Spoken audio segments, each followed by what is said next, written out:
Hello and welcome to This One Thing, a daily devotion brought to you from First Presbyterian Church of Fort Lauderdale. My name is Chandler Gelb and today is Friday. I'm excited to spend some time with you today, and we're going to be looking at some scripture from the Gospel of John. More specifically, John chapter 7, verses 33 through 36. So to give you a little bit of context about what's happening, Jesus has been teaching and subsequently upsetting the Pharisees. And so they are on their way to arrest him.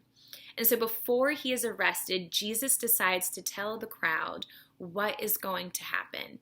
He's trying to explain the plan that God has for him to save them. And they do not understand. It goes well above their heads, and they're asking very repetitive questions. So if you want to join me, I have the Bible open on my First Pres app. You can download it in the App Store, search FPC FTL, download it, and the Bible is right there on our homepage. So, John chapter 7, verses 33 through 36. Here we go. Jesus then said, "I will be with you a little while longer, and then I am going to him who sent me.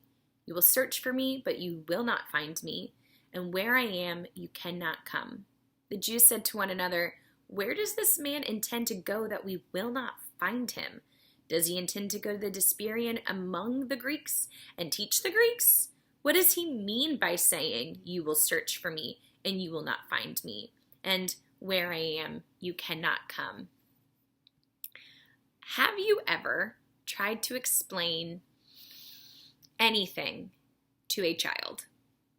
Now, even the simplest and easiest of things can be really difficult for them to understand. Imagine trying to teach an elementary schooler calculus. Even the best of teachers would struggle. It's nearly impossible. They might understand that you're talking about numbers and math, but chances are they won't understand any of it. It's too complex for them. It doesn't make any sense, and they've got nothing to relate to it. And that's essentially what's happening here in John chapter 7. Jesus is trying to explain to them what is going to happen, and it goes right over their heads. I'm sure we've all had experiences that didn't make sense at the time, but as we got older and smarter and experienced more, we could look back and see clearer about what happened and why. And God is the same thing with our lives. He reveals truth and plans when we're ready. If he shared everything with us, we would probably be very overwhelmed and wouldn't understand. And even if we could understand, it would be very jarring for us to try to process all of that. If you would have told me in high school the journey that God would have for my life now, I would have been very confused. I would have had a ton of questions, and I probably would have tried to change certain parts of my life.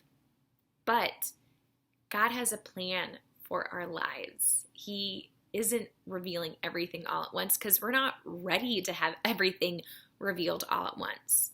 He has perfect timing and will reveal things when we're ready. So, for this one thing, I hope that you're encouraged by knowing that just because you can't see what God is doing, you can't figure out the plan, and you're really eagerly trying to serve, doesn't mean that God's left you.